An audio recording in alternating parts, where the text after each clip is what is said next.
विष्णु को भगवान मानता हो वो किसी भी दया के योग्य नहीं है। ठीक कहा स्वर भानु ने।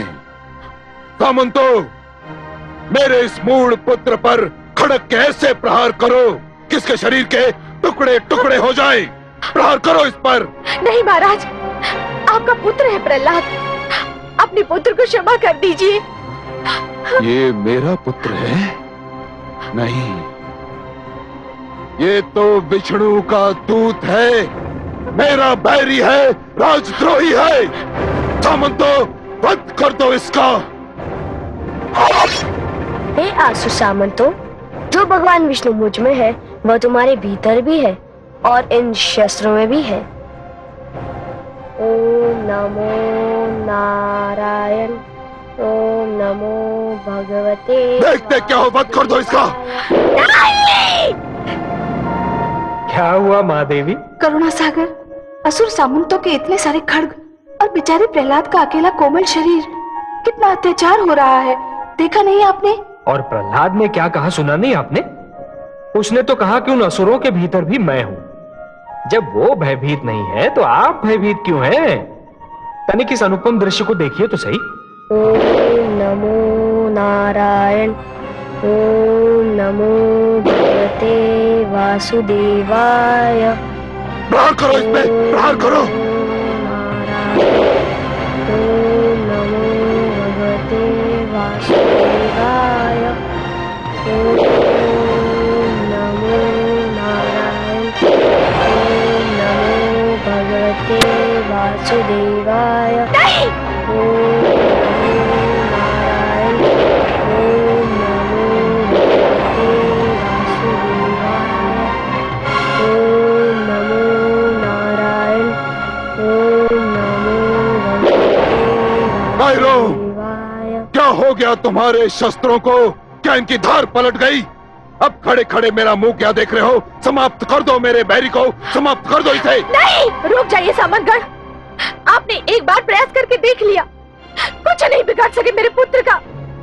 अब मैं तुम्हें दोबारा प्रयास नहीं करने दूंगी। महारानी, हट जाइए बीच से। मेरे और मेरे शत्रु के बीच आने का किसी को अधिकार नहीं, फिर चाहे वो मेरी पत्नी क्यों ना हो। महाराज, मैं आपकी पत्नी अवश्य हूँ, परंतु मैं प्रहलाद की माँ भी हूँ। एक माँ को अपने पुत्र की रक्षा करने का पूरा अधिकार है। मैं भी पिता हूं इसका, मैंने भी प्रेम किया था इससे, किंतु इस धूर्त ने विष्णु को अपना ईश्वर मानकर मेरे प्रेम को घृणा और क्रोध में बदल दिया। मैं इसे कदापि क्षमा नहीं कर सकता, कदापि नहीं। अब हट जाइए बीच से। आप क्षमा नहीं कर सकते क्योंकि आप पिता है इसके। मैं इसका वध नहीं देख सकती क्योंकि मैं माँ हूँ इसकी। मैंने इसे अपने गर्भ में पाला है, इसके जन्म पर प्रसव पीड़ा सही है। मैंने अपने रक्त को दूध में बदलकर इसका पेट भरा है। मैं इसकी पीड़ा पर तड़पी हूँ, इसके रोने पर रोई हूँ, इसके साथ रात रात भर जागी हूँ। आपने ये कुछ नहीं सहा महाराज, कुछ नहीं किया आपने। भला एक पिता भीतर की पीड़ा को कैसे समझ सकता है? महारानी, तो फिर आज आपको अपने पति और पुत्र में से किसी एक को चुनना होगा, किसी एक को। ऐसा मत कहिए महाराज, इतनी कड़ी परीक्षा मत लीजिए मेरी। तो फिर हट जाइए बीच से, हट जाइए।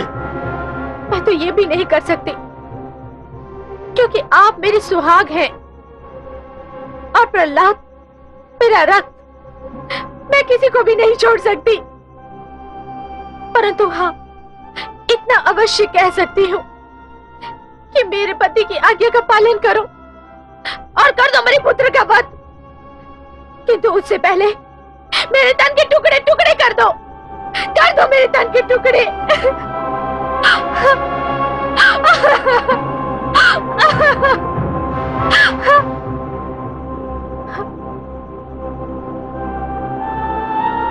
आप रुक क्यों गए? कर दीजिए मेरे पुत्र का वध, अपने भगवान की आज्ञा का पालन करिए।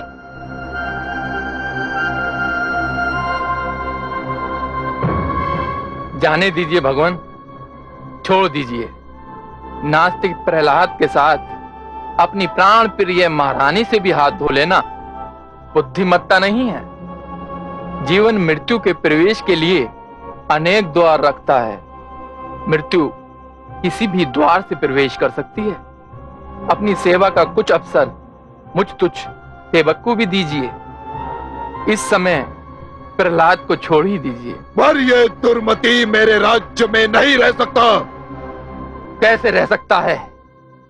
विष्णु के दूत और भगवान हिरण्यकशिपु के पुजारी एक ही चार दीवारी में कदापि नहीं रह सकते। सामंतो, मेरे इस अभागे पुत्र को राज्य की सीमा से बाहर खदेड़ दो और घोषणा कर दो कि जो भी इसे जल देगा उसे जल प्राप्ति के सारे साधनों से वंचित कर दिया जाएगा। जो भी इसे अन्न देगा उसके अन्न भंडार फूंक दिए जाएंगे और जो भी इस बालक को अपनी छत के नीचे आश्रय देगा उसके घर का विध्वंस कर दिया जाएगा। घोषणा कर दो और ले जाओ इस दुष्ट को मेरे आंखों के सामने से। ले जाओ इसे।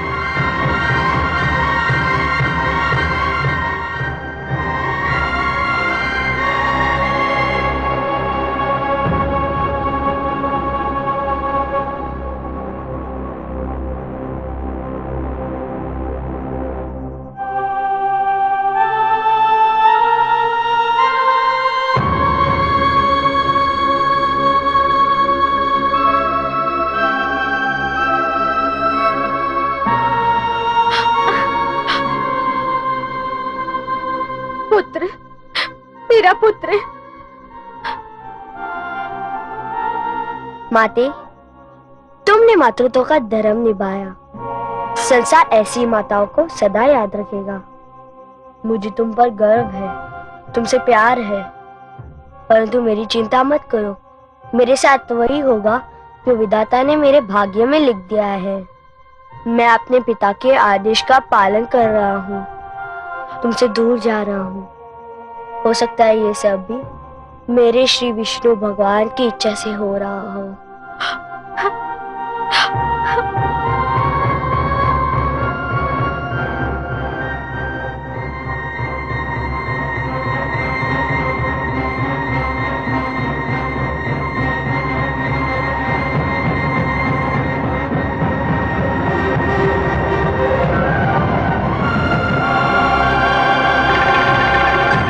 हे कमल नयन, पुत्र प्रहलाद को दुष्ट हिरण्यकशिपु ने अपने राजभवन से निकाल दिया है। अन्न, वस्त्र और आश्रय के सारे द्वार उसने बंद कर दिए हैं। परंतु वो क्रांतिकारी है महादेवी। क्रांति करके समस्त संसार को बदलने निकला है वो। अरे महादेवी, जो क्रांति करके समस्त संसार को बदलना चाहता है उसे सबसे पहले स्वयं को बदलना पड़ता है। फूलों की सेज को छोड़कर एक क्रांतिकारी को पथरीली खुरदरी भूमि को अपनी शैया बनाना पड़ता है। राजभवन का सुखद जीवन भूलकर कांटों की राह पर चलना पड़ता है। क्रांति की पहली मांग है त्याग और त्याग की पहली मांग है सहनशीलता।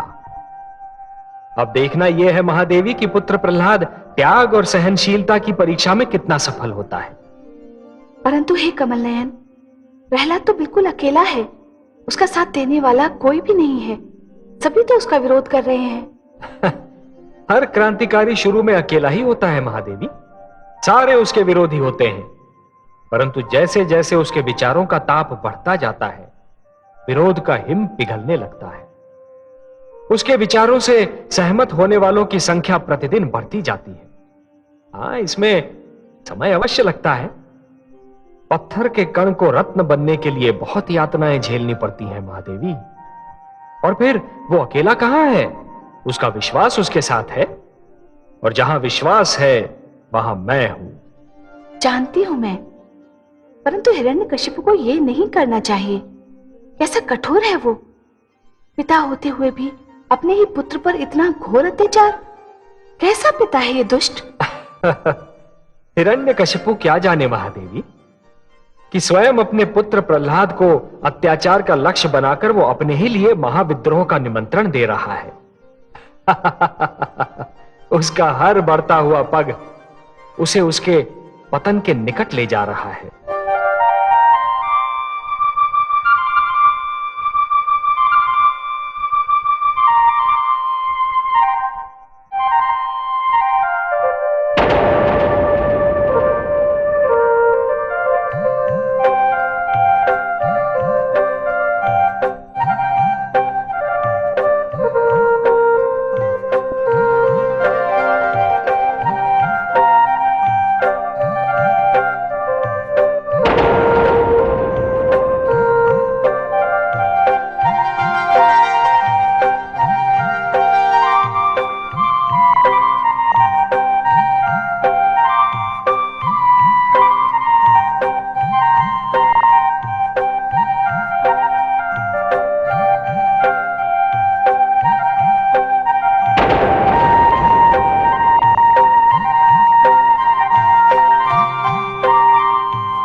नमो भगवते वासुदेवाय।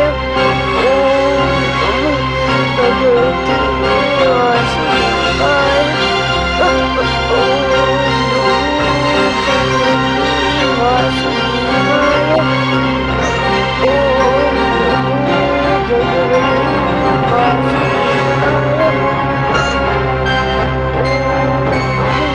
भगवते वासुदेवाय।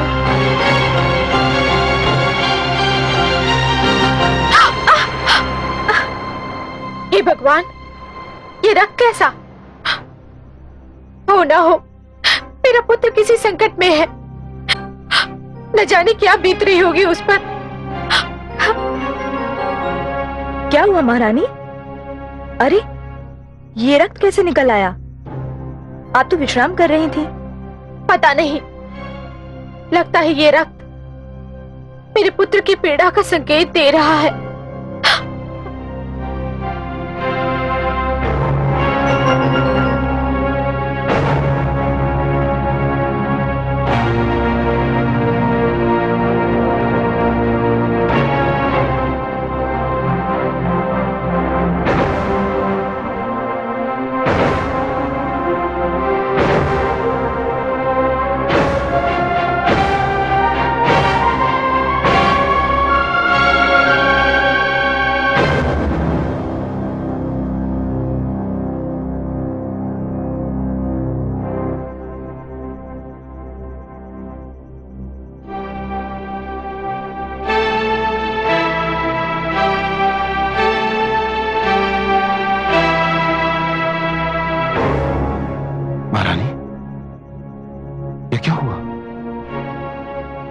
ये रक्त कैसा?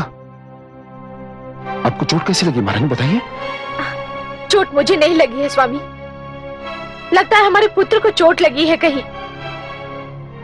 पुत्र को चोट लगती है तो माता को पीड़ा होती है। नाम मत लीजिए उसका मेरे सामने, नाम मत लीजिए उसका मेरे सामने। वो मेरा पुत्र नहीं, वो मेरा बैरी है। मैं तो आपके पांव से बहते हुए रक्त को देखकर चिंतित हूं। मेरा रक्त आपको इतना चिंतित कर रहा है, पर पुत्र के शरीर से जो रक्त बह रहा होगा वह भी तो आपका रक्त है, आपका अपना रक्त। उसकी कोई चिंता नहीं है आपको? उसे क्षमा कर दीजिए स्वामी। नहीं महारानी, सब कुछ हो सकता है किंतु ये नहीं हो सकता। मैं अपने भाई के हत्यारे विष्णु और उसके भक्तों को कदापि क्षमा नहीं कर सकता, कदापि नहीं महारानी। हाँ, यदि वो अपनी भूल सुधार ले, विष्णु का नाम लेना छोड़ दे, मुझे ईश्वर मान ले, तो मेरी बाहें और मेरे मन के द्वार उसके लिए खुले हैं।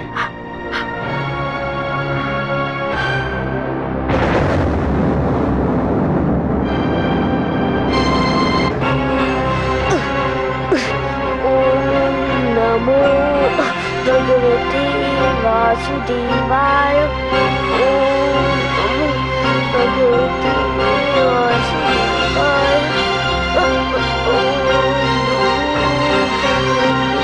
वासुदेवाय।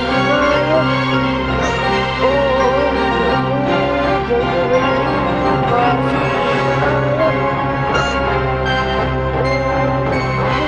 भगवते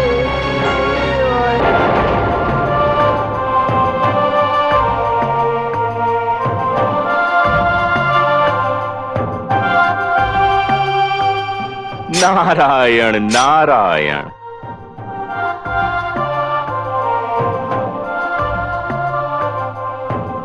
प्रणाम देवर्षि। आयुष्मान भव। पुत्र, कांटों पर क्यों चल रहे थे? तुम अपना मार्ग बदल भी तो सकते थे। गुरु अपने ही पढ़ाए पाठ को भूल जाने को कह रहा है। हे देवर्षि, आप ही ने तो कहा था कि विश्वास का मार्ग कभी ना छोड़ना, वासुदेव को कभी ना भूलना।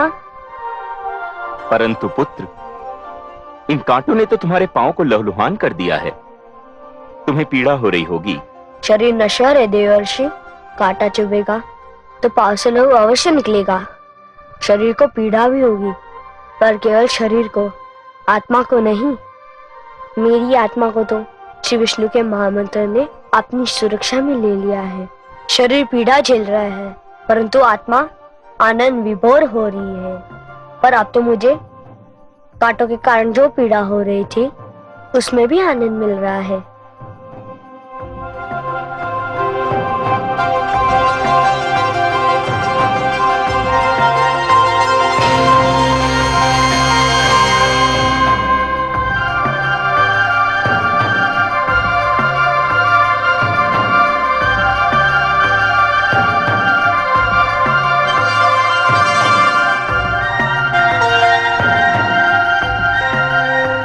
यह क्या किया आपने देवर्षि? यह रक्त तो मेरा साहस बढ़ा रहा था, यह पीड़ा तो मुझे आनंद दे रही थी। धन्य हो पुत्र। आज ज्ञात हुआ कि सत्य के मार्ग की यात्रा में कुछ ऐसे क्षण भी आते हैं जब पथिक आगे निकल जाता है और मार्गदर्शक पीछे छूट जाता है। तुमने तो मुझ जैसे मार्गदर्शक को भी पीछे छोड़ दिया। मुझे केवल अकेलापन सता रहा था, आप आए तो मेरा अकेलापन दूर हो गया। मैं तो केवल एक हूं पुत्र। तुम्हारा अकेलापन दूर करने के लिए तो पूरा एक दल तैयार हो चुका है। नारायण नारायण।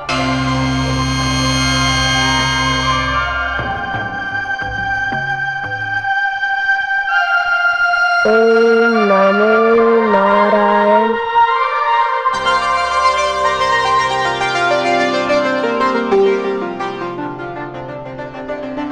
शिष्यों ठहरो।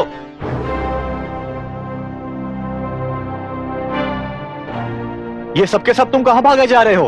हम जा रहे हैं गुरुदेव। अरे वह तो हम भी देख रहे हैं, परंतु कहां जा रहे हो?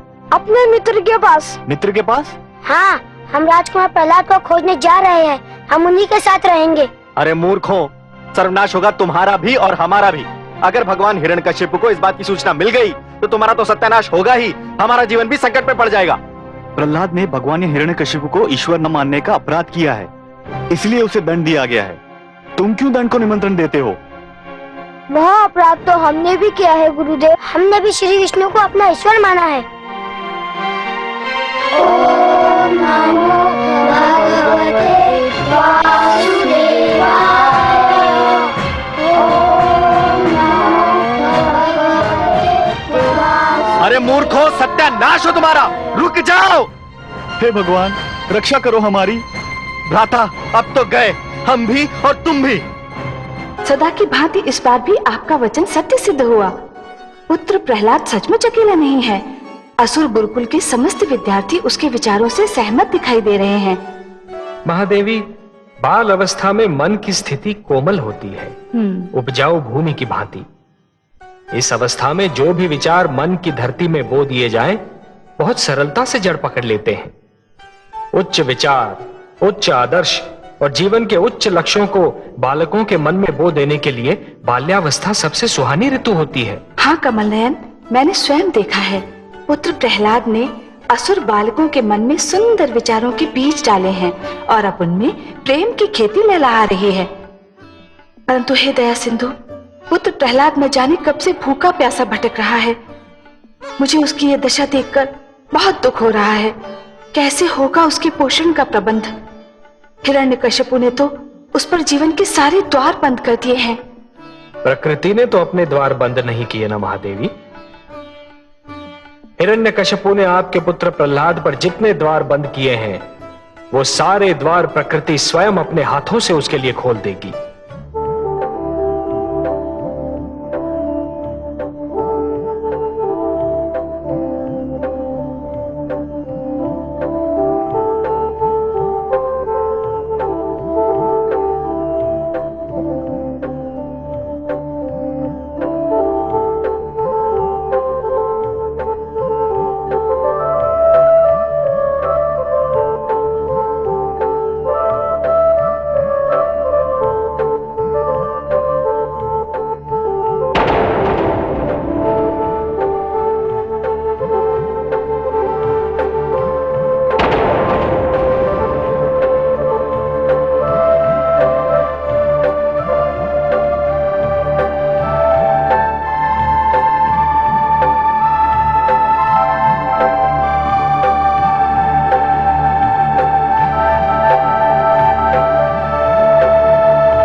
हे भगवान विष्णु, यदि आपकी यही इच्छा है कि मैं कुछ ना खाऊं, कुछ ना पीऊं, भूखा प्यासा ही रहूं, तो यही सही है।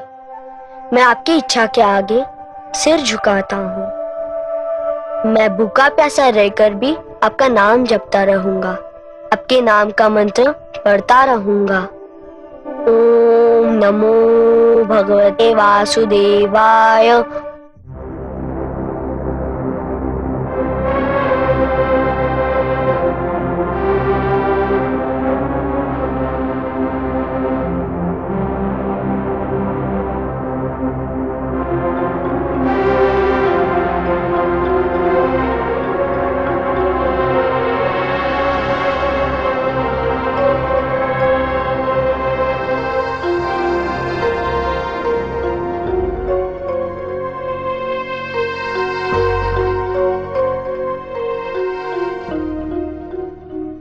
भगवान, भोजन परोसा जा चुका है।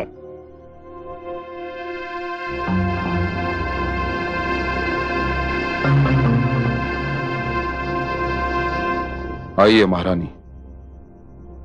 नहीं महाराज, आप भोजन कर लीजिए, मुझे इच्छा नहीं है। क्यों?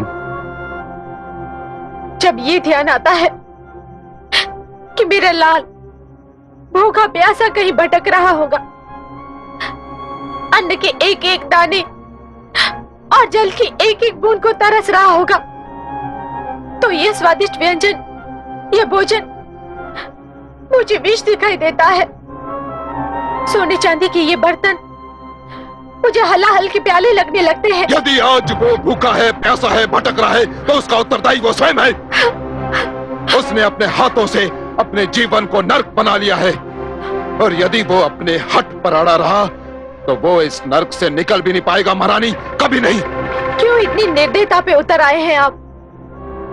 नहीं महारानी, मैं निर्दयी नहीं हूं, नहीं हूं मैं निर्दयी। यदि आज वो अपनी हार मान ले और मुझे ईश्वर मानकर मेरे चरणों में अपना शीश नवा दे, तो मैं अपने हाथों से उसके पांव तले फूल बिछा दूं, अपने हाथों से उसे सोने का कौर खिलाऊं, अपने हाथों से थपक थपक कर अपनी गोद में सुलाऊं। हाँ महारानी, यह भगवान हिरण्यकशिपु का वचन है। चलिए भोजन ग्रहण कीजिए।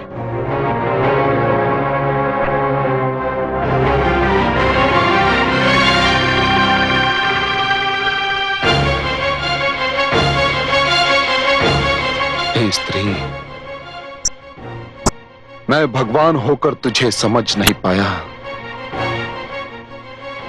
तुझे कोई समझ नहीं सकता। अहंकार की आग में भस्म हो गया प्यार, पिता पुत्र के बीच में खड़ी हुई दीवार, छोड़ दिया पीछे महल, पकड़ी दुख की राह। प्रभु में जिसकी आस था उसको क्या परवाह, उसको क्या परवाह।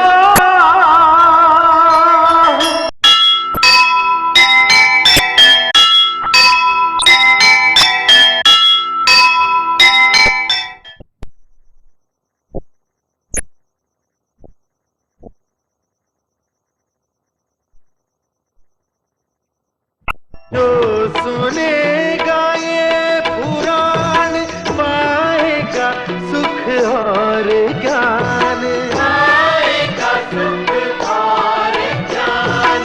कर्म को ही धर्म जान, प्रेम की तू छेड़तान, प्रेम की तू छेड़तान। बीते युग बता रहे हैं, बीते युग बता रहे हैं, सत्य पथ पे चल सुजान। विष्णु पुराण, विष्णु पुराण, विष्णु पुराण।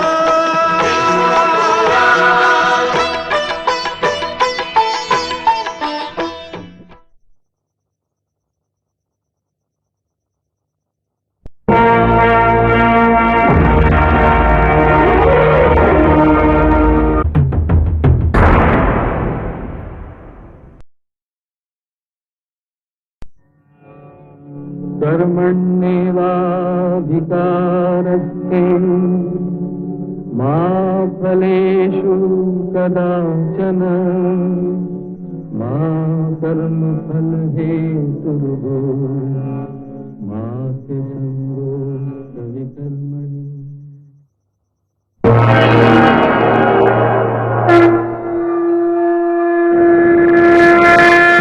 विष्णु पुराण,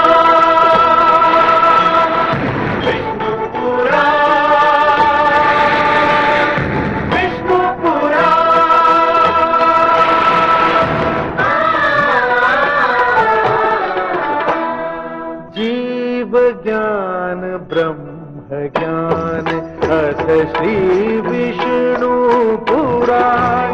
ओम की कथा महान, जय श्री विष्णु पुराण। विष्णु पुराण, विष्णु पुराण, विष्णु पुराण। प्रगटे कब तीन लोक, जन्म मृत्यु हर्ष शोक। पृथ्वी जल वायु गगन, प्रकृति कब ज्योत अगन। इस पुराण में है निहित जप तप और योग ध्यान। विष्णु पुराण, विष्णु पुराण, विष्णु पुराण।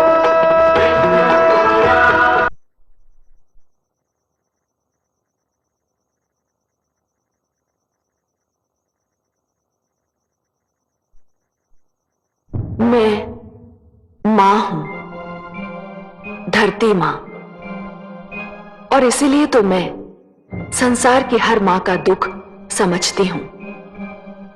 संसार की हर माँ का दुख देखकर तड़प उठती हूं। मैं जानती हूं कि चोट पुत्र को लगती है, मगर पीड़ा माँ को होती है। दुख पुत्र को होता है, आंसू माँ की आंखों से टपकते हैं। इसीलिए तो कहा जाता है कि माँ ईश्वर का रूप है। इसीलिए तो कहा जाता है कि माँ के पैरों तले स्वर्ग है। कयाधु की भी यही पीड़ा थी कि प्रहलाद को केवल इसलिए दंड दिया जा रहा है कि वो सत्य का मार्ग नहीं छोड़ना चाहता था। वो विष्णु भक्ति से मुंह नहीं मोड़ना चाहता था। मगर मैं ये भी जानती हूं कि पुत्र प्रहलाद की परीक्षा तो अभी आरंभ हुई है। अभी तो उसे और कठिनाइयां झेलनी है, कष्ट के कई पर्वत पार करने हैं। देखना यह है कि उसका विश्वास कितना अडिग है। ओम नमो भगवते वासुदेवाय। ओम नमो नारायण। ओम नमो भगवते वासुदेवाय। ओम नमो नारायण। ओम नमो भगवते वासुदेवाय।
और लो विष्णु का नाम और जपो उसकी माला। अरे छोटे से छोकरे, तेरी माता ने तुझे तेरे पिता के प्रकोप से तो बचा लिया, पर मेरे प्रकोप से तुझे कौन बचाएगा? मैं तुझे तड़पा तड़पा के, तरसा तरसा के मार डालूंगा। तेरे विष्णु ने मेरे तन के 2 टुकड़े कर दिए थे। मैं उसके किसी भी भक्त को चैन नहीं लेने दूंगा। देखूं वो मेरा क्या कर लेता है।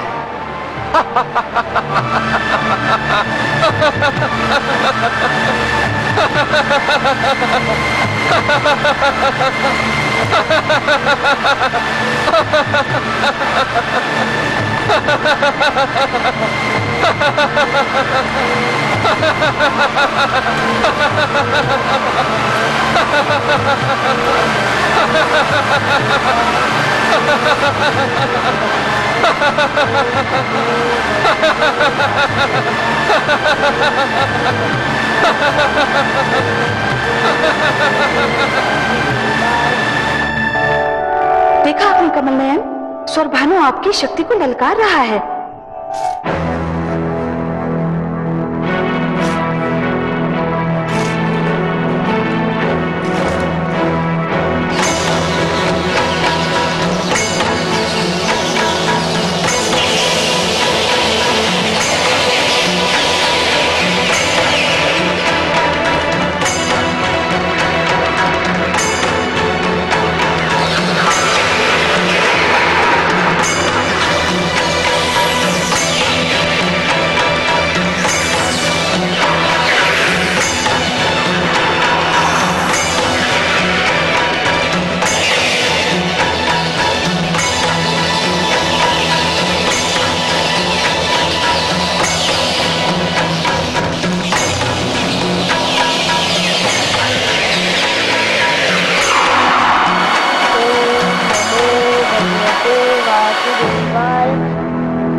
प्रिय मित्रों, हम आ गए मित्र, हम आ गए।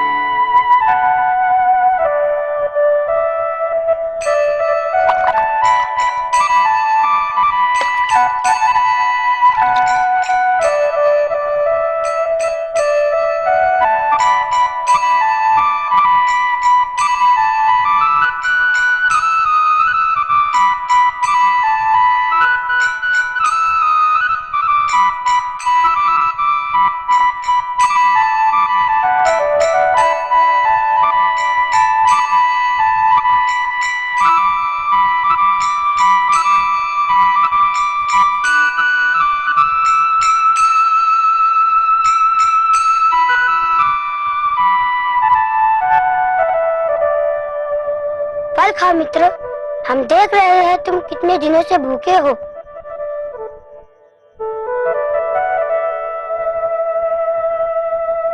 रुक क्यों गए? खाओ ना। नहीं मित्र, मैं ना खा सकूंगा। क्यों? मैं जानता हूँ कि मेरे राजभवन छोड़ने के उपरांत मेरे माता ने भी आज तक भोजन को हाथ न लगाया होगा।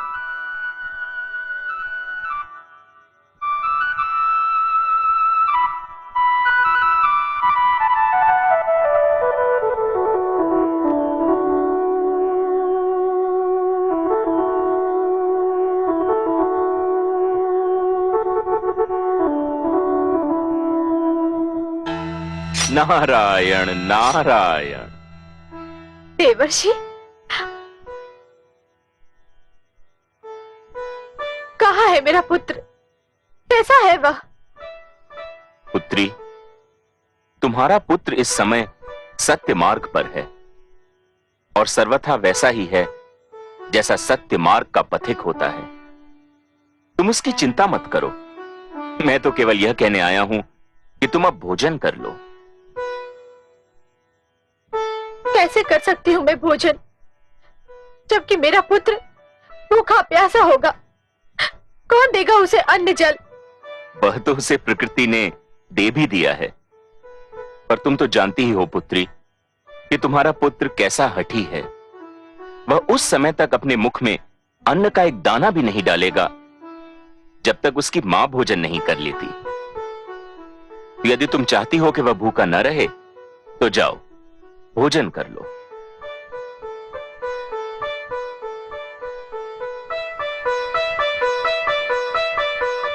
आयुष्मान भव।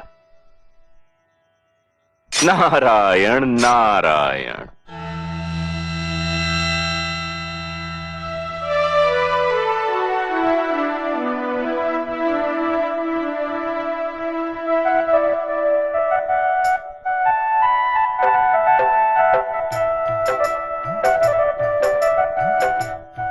अरे अभी तो तुम कुछ भी खाने को तैयार नहीं थे, अभी बिना किसी के कहे खा रहे हो?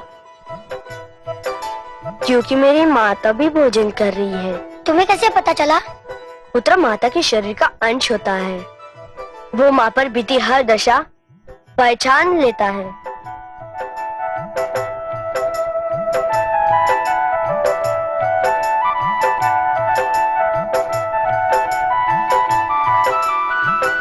धन्यवाद मित्रों, तुमने आकर बहुत उपकार किया। अब हम तुम्हारे संग ही रहेंगे। फिर तुम्हारी शिक्षा का क्या होगा? नहीं चाहिए हमें वो शिक्षा जो वहाँ दी जाती है, परंतु ये भी सोचा है तुम्हारे इस प्रकार गुरुकुल से चले आने के कारण हमारे गुरुजन शंडा और अमर का क्या होगा? हम क्या जाने, हमें इसकी चिंता भी नहीं है। नहीं मित्रों, यह तो कोरा स्वार्थ है। गुरु चाहे जैसा हो, गुरु है, आदर के योग्य है। गुरु तो पिता समान होता है, ईश्वर समान होता है। गुरु को शिष्य के कारण कष्ट झेलना पड़े तो ईश्वर शिष्य को कभी क्षमा नहीं करता। तुम लोगों के भागाने से महाराज हिरण्यकश्यपु अपना सारा क्रोध हमारे प्रिय गुरुजन पर उतारेंगे, और उसके लिए ना मैं तुमको क्षमा करूंगा ना अपने आप को। हम तुम्हारे पास इसलिए आए हैं कि तुम्हें कष्ट ना हो, तुम स्वयं को अकेला ना समझो। तुम्हारे आने से मुझे ज्ञात हो गया कि अब मैं अकेला नहीं हूँ। पर यदि तुम गुरुकुल ना लौटे तो मुझे बहुत दुख होगा। यदि मुझे सुख देना चाहते हो तो जाओ, गुरुकुल लौट जाओ। मैं तुमसे वहीं आकर मिलूंगा।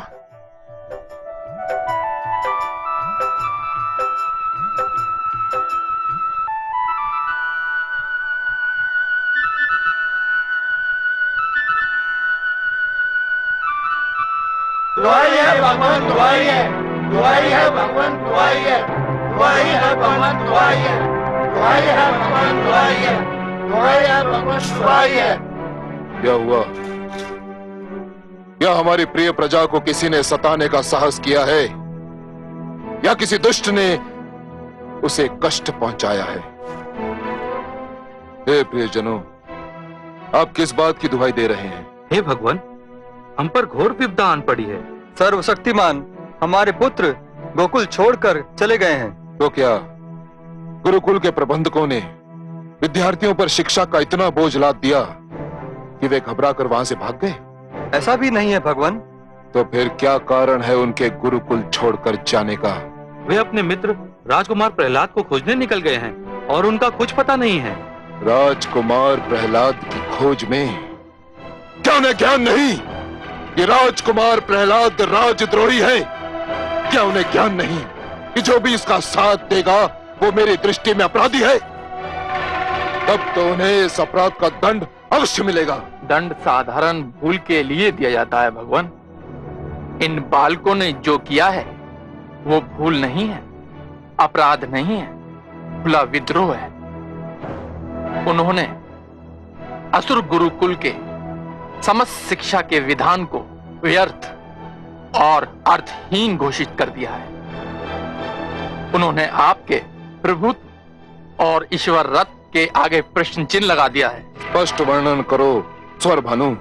हे सर्वशक्तिमान, आज हर ओर यही चर्चा है। जो अपने पुत्र को नियंत्रण में ना ला सका, जो अपने ही पुत्र से स्वयं को ईश्वर न मनवा सका, वो कैसा ईश्वर है? उसे कौन ईश्वर मानेगा? यदि आपने इस समस्या का समाधान ना किया तो आपके विरोधियों और प्रहलाद के समर्थकों की संख्या दिन प्रतिदिन बढ़ती जाएगी। स्वर भानु, मैं इसीलिए उसका वध कर रहा था। तुम्ही ने मुझे रोक दिया। तुम्ही ने कहा था कि उसे छोड़ दिया जाए। तुम्ही ने बड़े घमंड से कहा था कि तुम मुझे समझ लोगे। अब क्या हुआ? मैं अपने अभियान में असफल हो गया भगवान। मैंने सोचा था कि वो मेरे द्वारा पहुंचाई जाने वाली विपदाओं को झेल नहीं पाएगा। मैं उसे भूख प्यास से तड़पा तड़पा कर मार दूंगा। किंतु ना जाने वो किस धातु का बना हुआ है। सारी विपदाएं झेल गया, किंतु उसने विष्णु का नाम लेना नहीं छोड़ा। मैं जानता था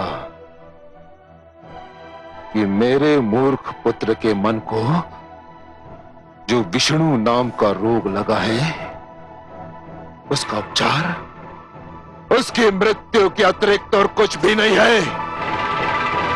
उसके इस भयंकर रोग को केवल उसकी मृत्यु ही समाप्त कर सकती है, केवल उसकी मृत्यु। सेनापति अश्वमित्र। आज्ञा भगवान। जाओ और मेरे मूर्ख पुत्र को ढूंढकर उसे एक बार फिर मेरा आदेश दो कि वो मुझे ईश्वर मान ले मुझे ईश्वर। और यदि इस बार भी वो ना माने तो उसे रस्सियों से बांधकर किसी ऊंचे पर्वत के शिखर पर ले जाओ और उसे वहां से इतने बलपूर्वक नीचे फेंको कि उसकी हड्डियां चूर चूर हो जाएं। जाओ। आपकी आज्ञा का पालन होगा। किंतु हे सर्वशक्तिमान, मुझे कुछ पता नहीं कि राजकुमार प्रहलाद कहां होंगे, कहां मिलेंगे। मैं उन्हें ढूंढूं तो कहां ढूंढूं? मैं जानता हूं कि वो कहां है। सेनापति, मेरे साथ आओ, मैं तुम्हारा मार्गदर्शन करूंगा।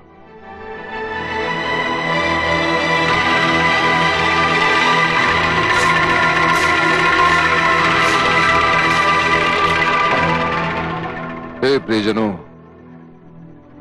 तुम्हारे पुत्रों को तुम्हारे पास पहुंचाना तुम्हारे भगवान का उत्तरदायित्व है। तुम्हारे पुत्र तुम्हें मिल जाएंगे।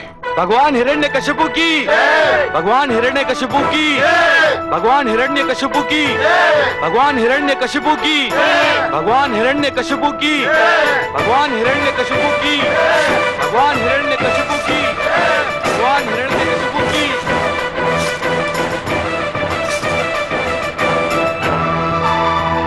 महारानी जी, महारानी जी,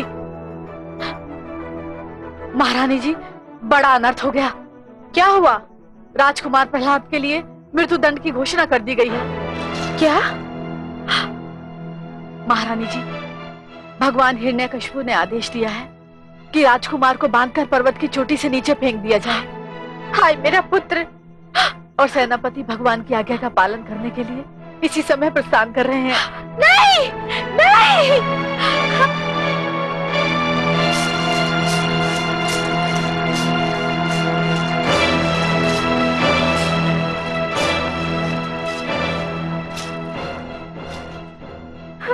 चलो सारथी।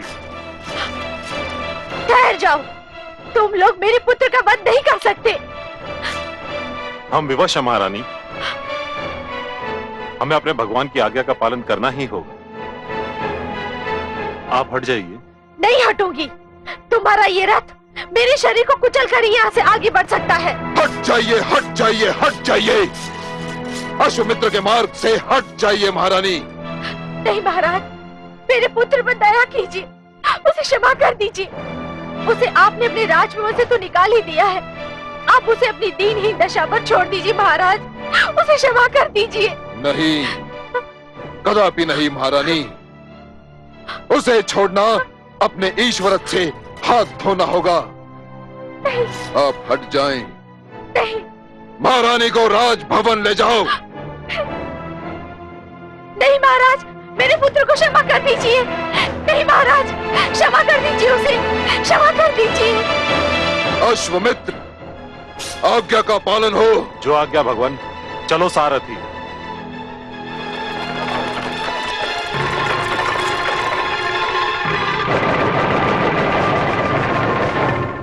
ओम नमो भगवते वासुदेवाय। ओम नमो भगवते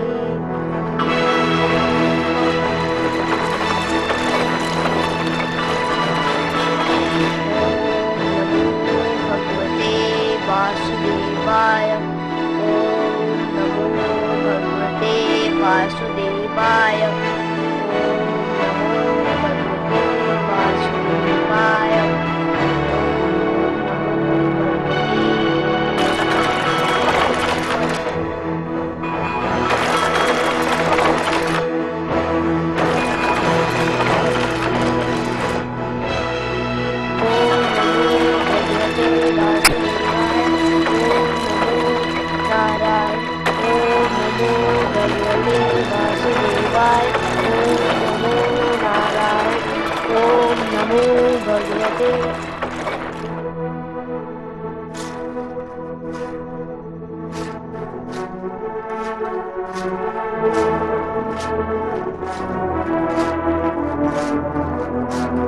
राजकुमार प्रहलाद। सेनापति अश्वमित्र, आप, भगवान विष्णु की कृपा हो आप पर। कैसे कष्ट किया? मैं भगवान हिरण्यकशिपु के आदेश से आया हूँ आपके पास। आपका स्वागत है सेनापति। क्या संदेश लाए हैं आप? मैं ये संदेश लाया हूँ कि आप हमारे भगवान हिरण्यकशिपु को अपना भगवान मान लें।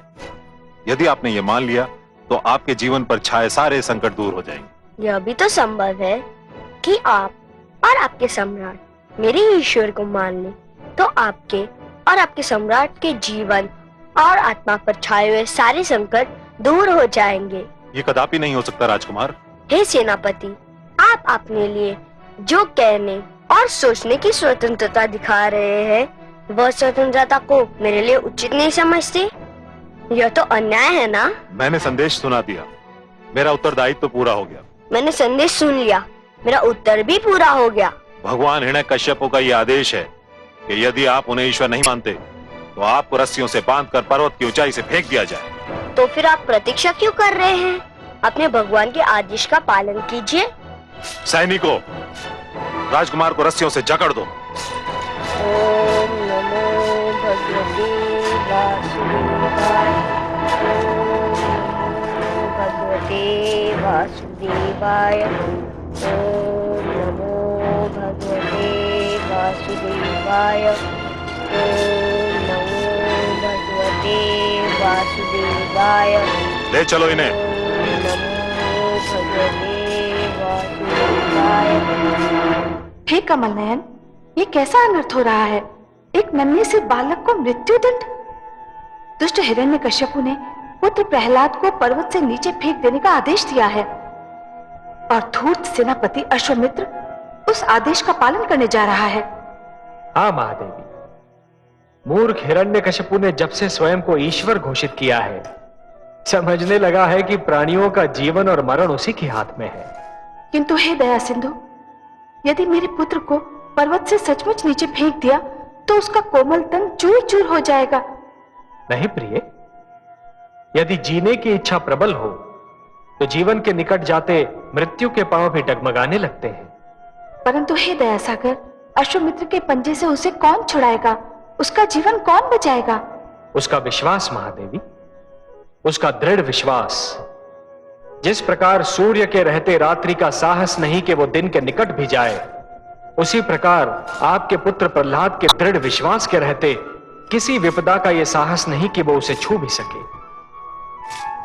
उसका यही दृढ़ विश्वास उसके जीवन की रक्षा करेगा। उसे पर्वत तो क्या, आकाश की ऊंचाई से भी नीचे फेंका जाए तब भी उसका बाल भी बांका नहीं होगा। यही आपके प्रश्न का उत्तर है महादेवी, और यही मेरा आपको वचन है।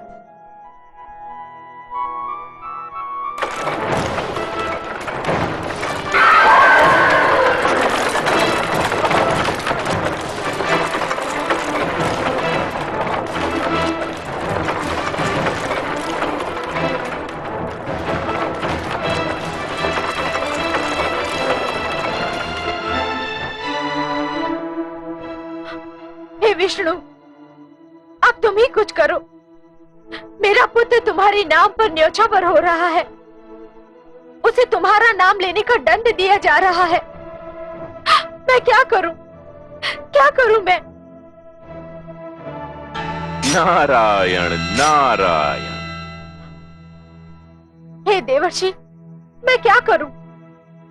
मेरे लक्ष्मीपति को पुकारो, उनसे सहायता मांगो। मैं कहां जाकर उन्हें पुकारूं? मेरे स्वामी ने तो उनके सारे मंदिर ध्वस्त कर दिए हैं। मैं कहां जाकर विष्णु से अपने पुत्र का जीवन बचाने की मांग करूं? पुत्री, मेरे लक्ष्मी नारायण को पुकारने के लिए किसी मंदिर में जाने की आवश्यकता नहीं है। वे तो सर्वव्यापक हैं, हर ओर रमते हैं, हर कण में बसते हैं। तुम्हारे पति ने यदि मूर्खतावश उनके मंदिर उजाड़ भी दिए हैं, तो भी एक मंदिर तो ऐसा है ही जिसे कोई नहीं उजाड़ सकता। कहां है वह मंदिर देवर्षि? तुम्हारे मन में पुत्री। मन का मंदिर तो मेरे नारायण का सबसे प्रिय बसेरा है। उन्हें यही मंदिर प्रिय है। निराश मत हो पुत्री, उन्हें अपने मन से पुकारो, वो तुम्हारी पुकार अवश्य सुन लेंगे। नारायण नारायण। हे लक्ष्मीपति, हे दया निधान, हे कृपा सागर, मेरे पुत्र अपने भक्त प्रहलाद की रक्षा करो। ओम नमो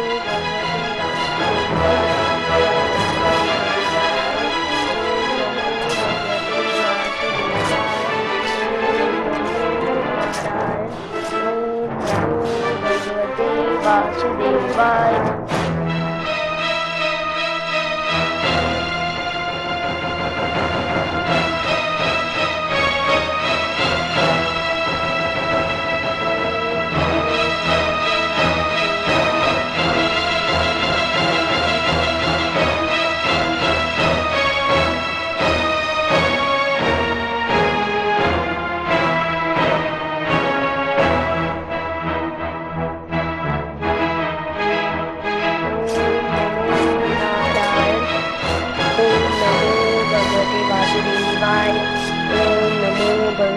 राजकुमार प्रहलाद, मैं आपसे अंतिम बार पूछता हूं, आप हमारे भगवान हिरण्यकश्यप को अपना ईश्वर मानते हैं या नहीं? हे सेनापति अश्वामित्र, मैं तुम्हारे इस प्रश्न का उत्तर एक बार नहीं अनेकों बार दे चुका हूँ और फिर देता हूँ। नहीं, एक बार नहीं, सहस्र बार देता हूँ। नहीं नहीं नहीं। सैनिकों, ओम नमो भगवते नीचे फेंक दिया जाए इसे। वासुदेवाय। वासुदेवाय। ओम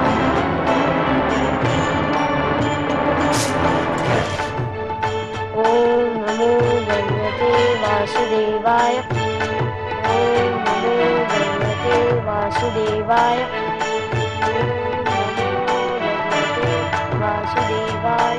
ओम नमो भगवते वासुदेवाय। ओम नमो भगवते वासुदेवाय। ओम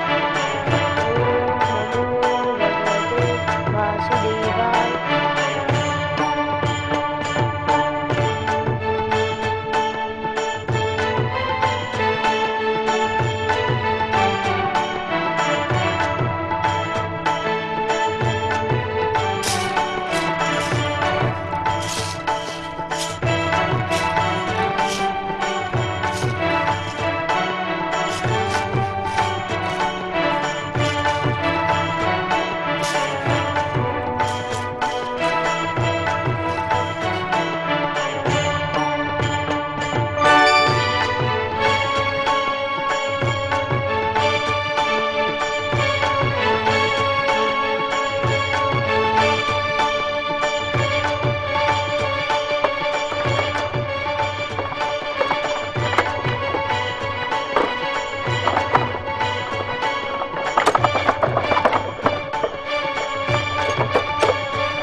कमल नयन, ये क्या किया आपने कमल नयन?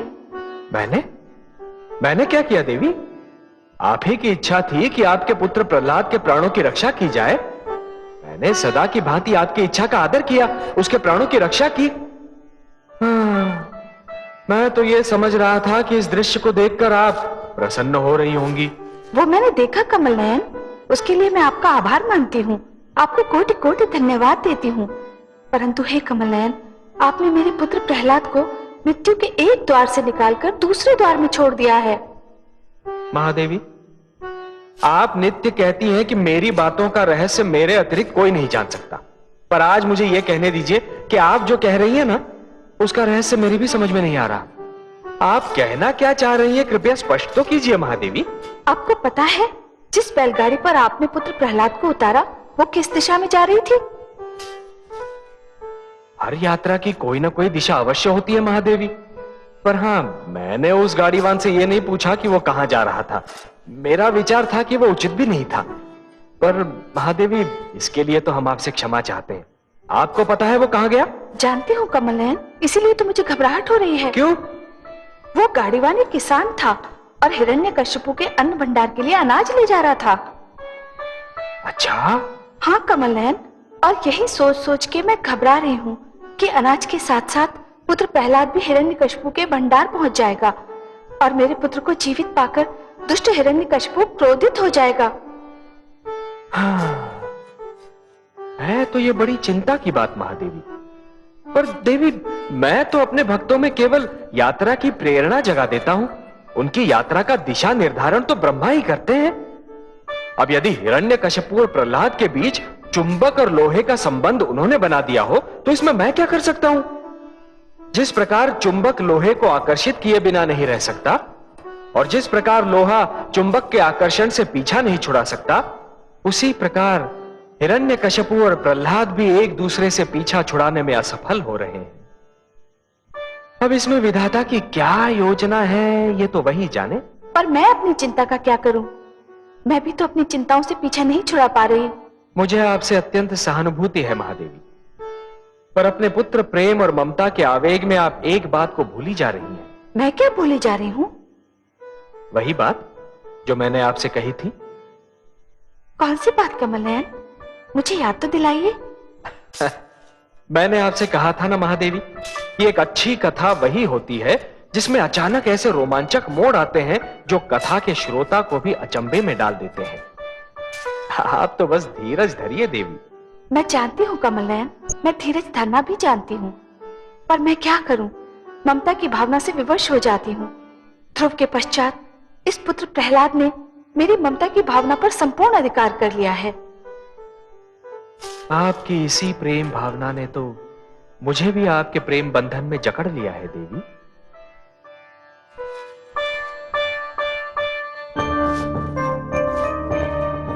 अश्वमित्र कहां रह गया? अभी तक नहीं आया। कहीं ऐसा तो नहीं कि प्रहलाद के बदले स्वयं उसी को मृत्यु आ गई हो? नहीं। क्या वो भूल गया कि मैंने उसे आदेश दिया था कि प्रहलाद की मृत्यु का समाचार शीघ्र अतिशीघ्र मुझे सुनाए?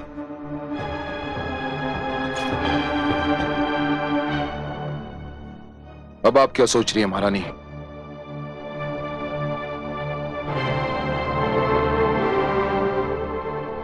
मैं ये सोच रही थी, क्या इतिहास ने आपसे पहले कोई ऐसा पिता देखा होगा जो अपने ही पुत्र की मृत्यु का समाचार सुनने के लिए इतना व्याकुल है? पुत्र कहा था वो मेरा? बैरी था, शत्रु था वो मेरा। था से क्या अर्थ है आपका स्वामी? था क्यों कह रहे हैं आप? हाँ, इसलिए कह रहा हूं महारानी कि मुझे पूर्ण विश्वास है कि वो अब तक मृत्यु को प्राप्त हो चुका होगा। नहीं, नहीं, नहीं।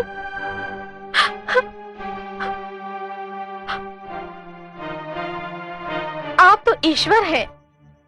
ईश्वर तो अंतर्यामी होता है। आपको तो पहले से ही ज्ञात हो जाना चाहिए था। महारानी, भगवान हिरण्यकशिपु की जय हो।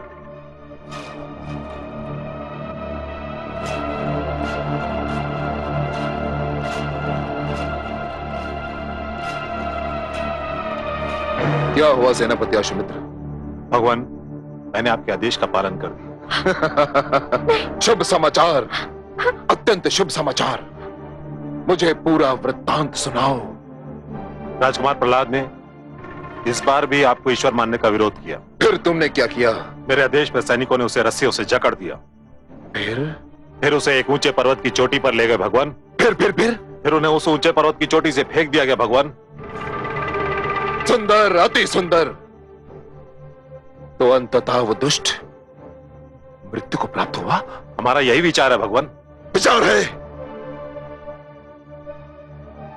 अर्थात तुमने उसका मृतक शरीर अपनी आंखों से नहीं देखा? नहीं भगवान। क्यों? जहां से राजकुमार प्रहलाद को हमने फेंका था, वहां से पृथ्वी इतनी दूर थी कि कुछ समय तक तो हमें दिखाई देते रहे, किंतु फिर एक बिंदु के समान दृष्टि से ओझल हो गए। भगवान, हमें विश्वास है कि पृथ्वी तक पहुंचते पहुंचते उनका शरीर चूर चूर हो चुका होगा। हत्यारों! तुम सब हत्यारे हो। तुम सब ने मिलकर मेरे पुत्र की हत्या की है। हत्या की है मेरे पुत्र की। महारानी, आप अपने कक्ष में जाइए। तुम सब ने मेरे पुत्र की हत्या की है। महारानी, आप अपने कक्ष में जाइए। हत्यारे हो तुम। जाइए।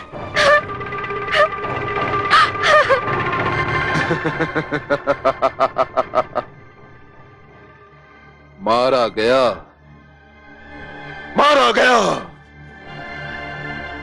मेरा बैरी और विष्णु का अंतिम भक्त भी मारा गया। अश्वमित्र, सारे राज्य में घोषणा कर दो कि मैंने अपने पुत्र को राजद्रोह के अपराध में मृत्यु दंड दे दिया। इस संसार को भी बता दो कि मैंने न्याय की मर्यादा के लिए अपने पुत्र के भी प्राण ले लिए।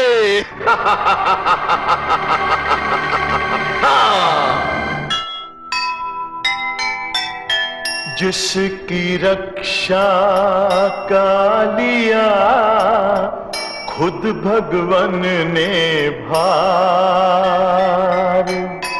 उसको मारे क्या भला यह बैरी संसार। यश अपयश जीवन मरण सब है उसके हाथ।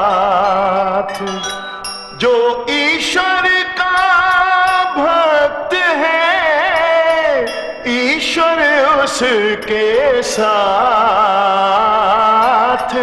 ईश्वर उसके साथ। मैं मां हूं, धरती मां। महानता का मार्ग सरल नहीं होता। महानता को प्राप्त करने के लिए त्याग और धैर्य की शक्ति आवश्यक है। संसार में जितने महान व्यक्तित्व हुए हैं वे फूलों की सेज पर नहीं पले, उन्हें कांटों भरी राह पर चलना पड़ा है। उन्हें महलों का सुख तज कर वीरानों में भटकना पड़ा है। प्रहलाद को भी महान बनना है, सो उसे भी ये सब सहना है, ये सब झेलना है। हिरण्यकशिपु अहंकार के हाथों ये भी भूल बैठा है कि प्रहलाद उसी का पुत्र है, उसी का रक्त है। किंतु क्या हिरण्यकशिपु प्रहलाद की महानता का रास्ता रोक सकता है? क्या प्रहलाद का धैर्य हिरण्यकशिपु के अहंकार से हार मान सकता है? पुत्र के विश्वास और पिता के अहंकार के इस युद्ध में अभी कितने मोड़ आएंगे, मैं इसे बहुत ध्यान से देख रही हूं।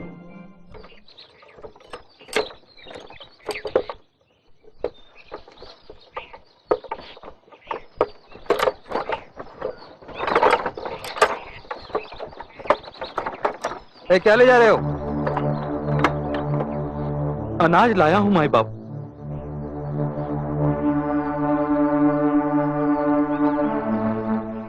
हे बालक, कौन है तू?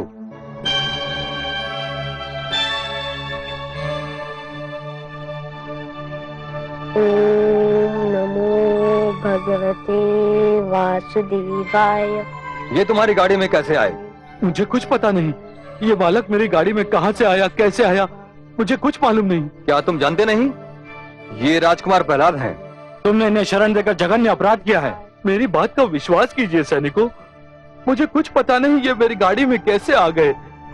मुझे कुछ पता नहीं, मुझे कुछ पता नहीं। इसका कोई दोष नहीं सैनिकों, इसे तो स्वयं पता नहीं कि मैं इस दुखियारे की गाड़ी में कब और कैसे आ गया।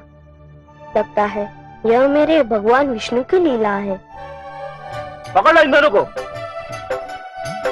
ओम नमो भगवते वासुदेवाय।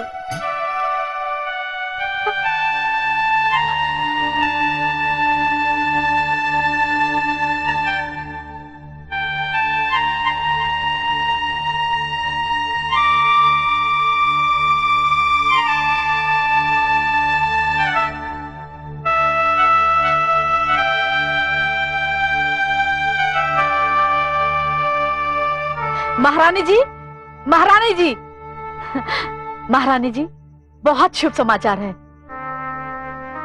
क्या समाचार है? राजकुमार प्रहलाद जीवित और सुरक्षित हैं। क्या? कहाँ है वह? कहाँ है मेरा पुत्र? उन्हें एक किसान की गाड़ी में पाया गया। भगवान हिरण्यकशिपु के सैनिक उन्हें और किसान को लेकर भगवान के समक्ष गए हैं। तो फिर क्या लाभ? वे उसे फिर मार डालने की चेष्टा करेंगे। परंतु ये क्या कम है महारानी कि राजकुमार के प्राण बच गए हैं। ऊंचे पर्वत से गिरकर कौन बचता है? तू सच कह रही है चित्रा। अब मुझे भी अपने पुत्र के विश्वास पर विश्वास होने लगा है। मेरा पुत्र सच्चा है। मुझे उसके पास जाना चाहिए। मुझे उसके पास जाना चाहिए।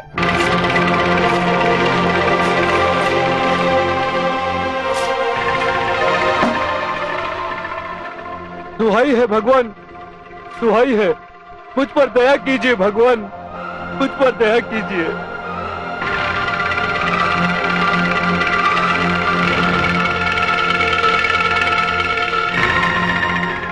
हे सर्वशक्तिमान, देखिए ये सैनिक मुझ पर कैसा अन्याय कर रहे हैं।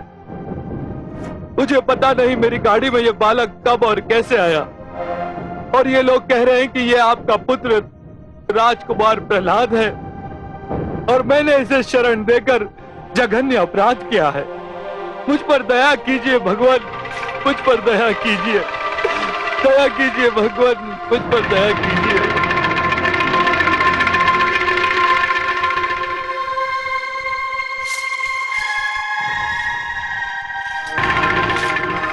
तू फिर बच गया। हाँ पिताश्री, आपका आशीर्वाद है। कैसे बच गया तू? इसलिए पिताश्री, क्योंकि मारने वाले से बचाने वाला अधिक बड़ा होता है।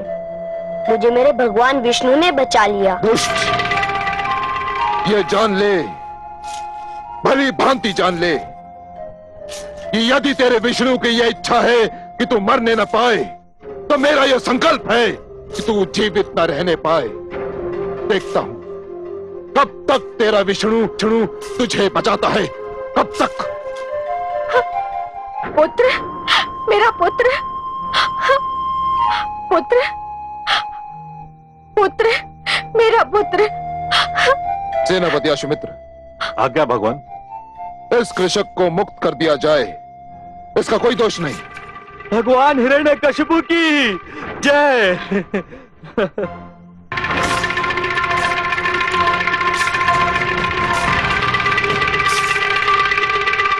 और इसे मां की गोद से खींचकर कारागार की गोद में डाल दो, और सामंतों को लेकर मुझे मेरे मंत्रणा कक्ष में मिलो। अब इस दुष्ट के जीवन का अंतिम निर्णय मैं स्वयं करूंगा।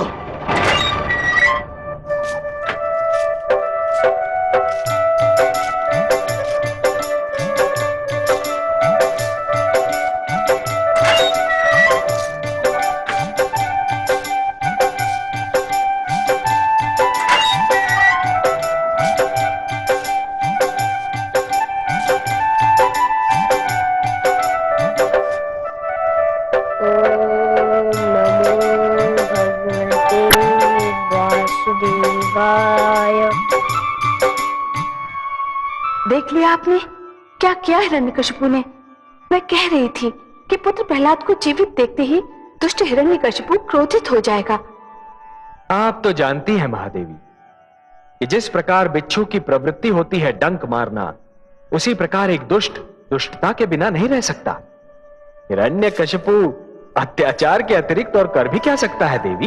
और आप कह रहे थे कि आपने मेरे पुत्र के प्राणों की रक्षा की है, उसे पर्वत से नीचे गिरने से बचा लिया है। यह भी तो संभव है देवी कि अब प्रहलाद की कथा और भी रोचक हो जाए।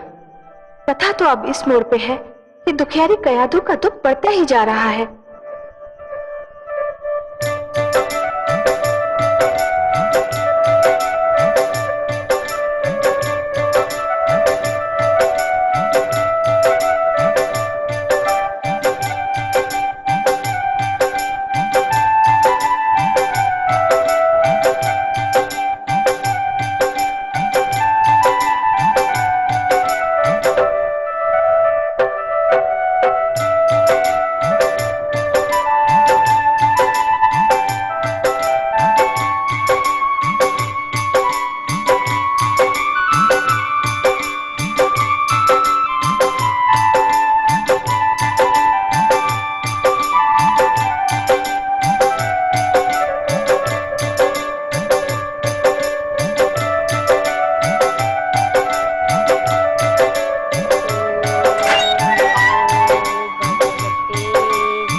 वासुदेवाय।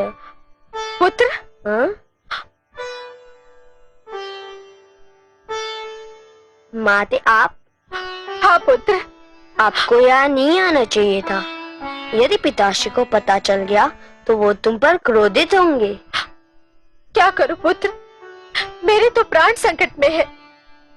पति के क्रोध की भी चिंता है और पुत्र का प्रेम चैन नहीं लेने देता। पुत्र, क्या तुम्हें अपने जीवन से प्यार नहीं? क्यों नहीं माते? जीवन तो ईश्वर का सबसे अनुपम उपहार है। जीवन किसे प्यारा नहीं होता? जीवन में सबसे प्यारा स्वयं जीवन ही होता है। तो फिर तुम मान क्यों नहीं लेता? क्या मान लूं माते? जो तेरे पिताजी चाहते हैं, जिसके कारण वे तेरे जीवन के बैरी बन गए हैं। माते, वे जो कहते हैं, जो मनवाना चाहते हैं, उसका संबंध केवल जीवन से नहीं, विश्वास से है। विश्वास जीवन से भी महान होता है। जो जीवन बचाने के लिए विश्वास बदल देते हैं, उनसे बड़ा कार्य कोई नहीं होता। और तुम्हारा पुत्र कायर नहीं है माते। उसके शरीर का रक्त तुम्हारे पवित्र दूध से बना है। तुम मेरी चिंता मत करो, मेरे विश्वास पर विश्वास रखो। मुझे मारने जिलाने की शक्ति केवल ईश्वर के हाथों में है। यही तो देवर्षि ने शिक्षा दी थी।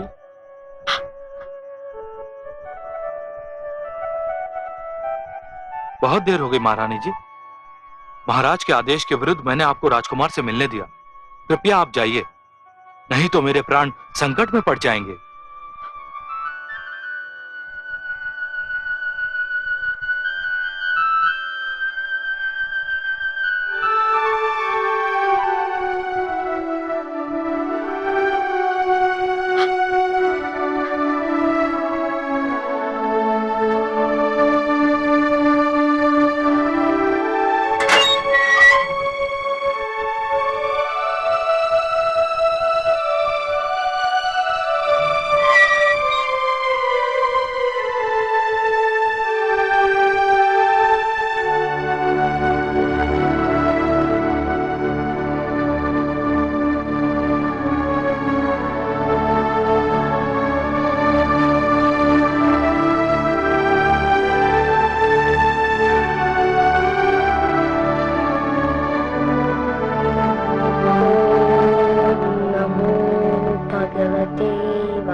स्वामी, स्वामी,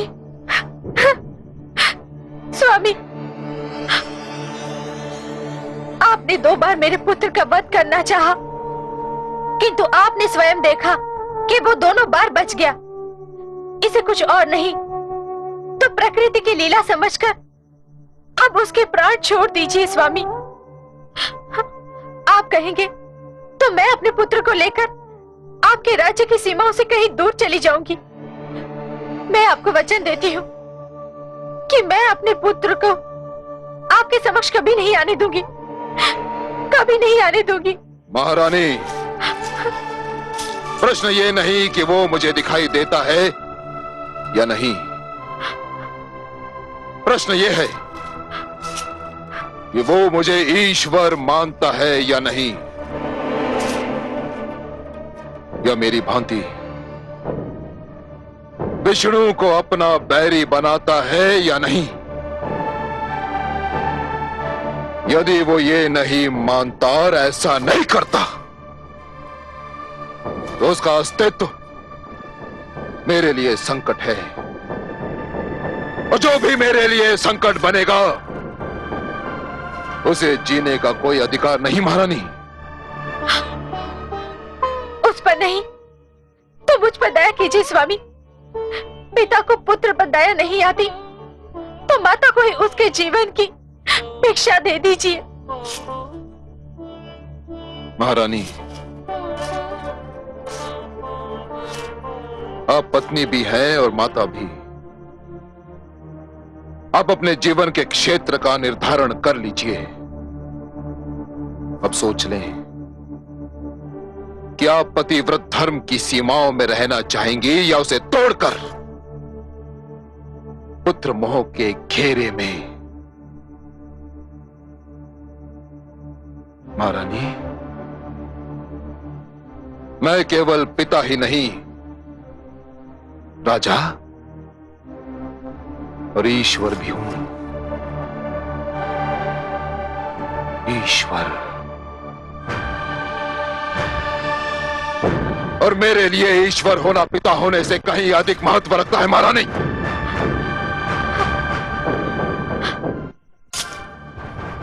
मैं एकांत चाहता हूं।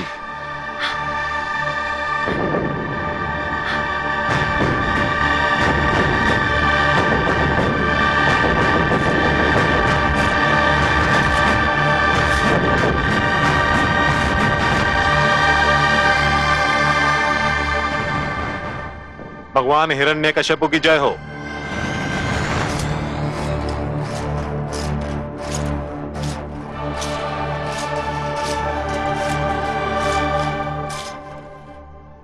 भगवान, मेरी तो बुद्धि ही कार्य नहीं कर रही। मैंने स्वयं राजकुमार को परस से नीचे फेंका था।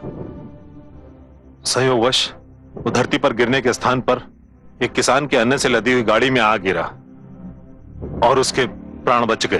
संयोग नहीं था, यह भी विष्णु का दुष्कर्म था। उसी ने प्रहलाद के प्राणों की रक्षा की है। सौर भानु, ऐसे संयोग मेरी सत्ता और ईश्वरत्व के लिए चुनौती है। ऐसे संयोगों को घटने का अवसर नहीं मिलना चाहिए।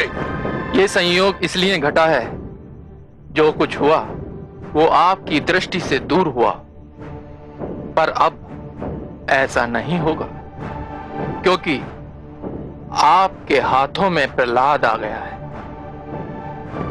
मुझे एक अनुपम उपाय सूझा है प्रहलाद की जीवन लीला का अंत करने का। क्या उपाय है? शीघ्र बताओ, शीघ्र बताओ। प्रहलाद कारागार में बंद है। कारागार के समस्त बंदियों के लिए भोजन जलपान दिया जाता है। कल जब प्रहलाद को जलपान दिया जाएगा तो मैं वहां उपस्थित रहूंगा और उसके जलपान में एक ऐसा विष घोल दूंगा जो उसकी जीभ से छूते ही उसकी मृत्यु का कारण बन जाएगा। सुंदर, अति सुंदर स्वर भानु। क्या तुम्हें पूर्ण विश्वास है कि दुष्ट प्रहलाद इस विष के प्रभाव से भी बच नहीं पाएगा? कदापि नहीं बच पाएगा प्रभु, कदापि नहीं बच पाएगा। समझ लीजिए कि कल प्रहलाद अपने जीवन का अंतिम सूर्योदय देखेगा। उसके उपरांत उसके जीवन का सूर्य सदा सदा के लिए अस्त हो जाएगा। भगवान हिरण्यकश्यप की जय हो।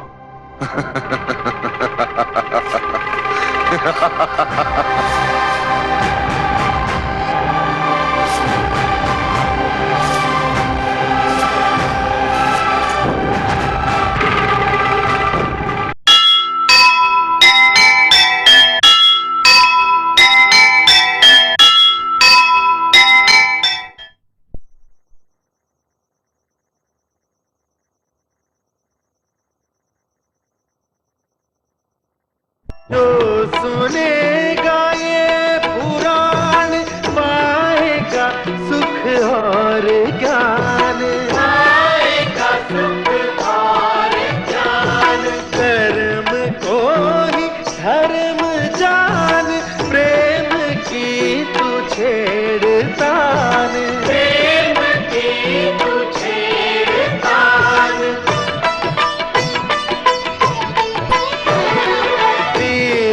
युग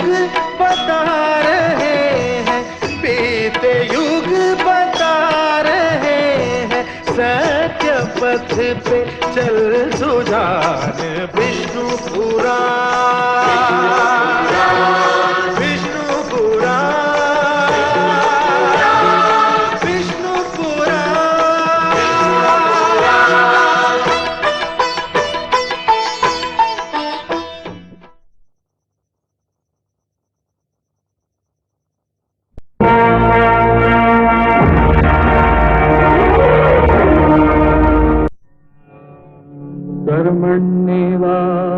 कर्मण्येवाधिकारस्ते मा फलेषु कदाचन मा कर्मफलहेतुर्भो मा ते संगोऽस्त्वविकर्मणि।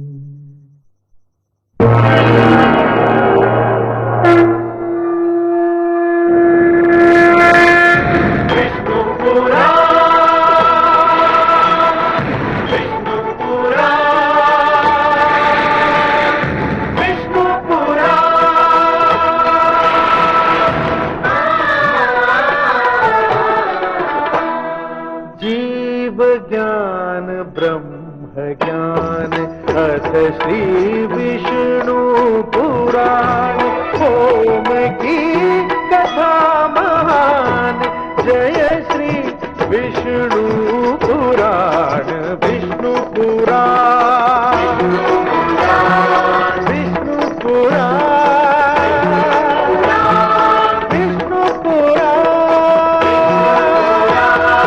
प्रगटे कब तीन लोक, जन्म मृत्यु हर्ष शोक, पृथ्वी जल वायु गगन, प्रकृति कब ज्योत अगन। इस पुराण में है निहित जप तप और योग ध्यान, विष्णु पुराण, विष्णु पुराण, विष्णु पुराण।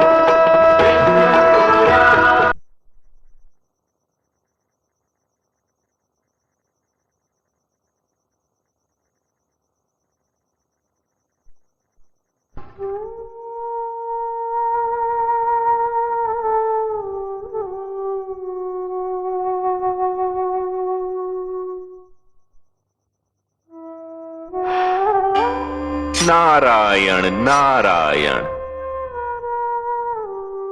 हे देवर्षि, मेरा पुत्र सकुशल तो है?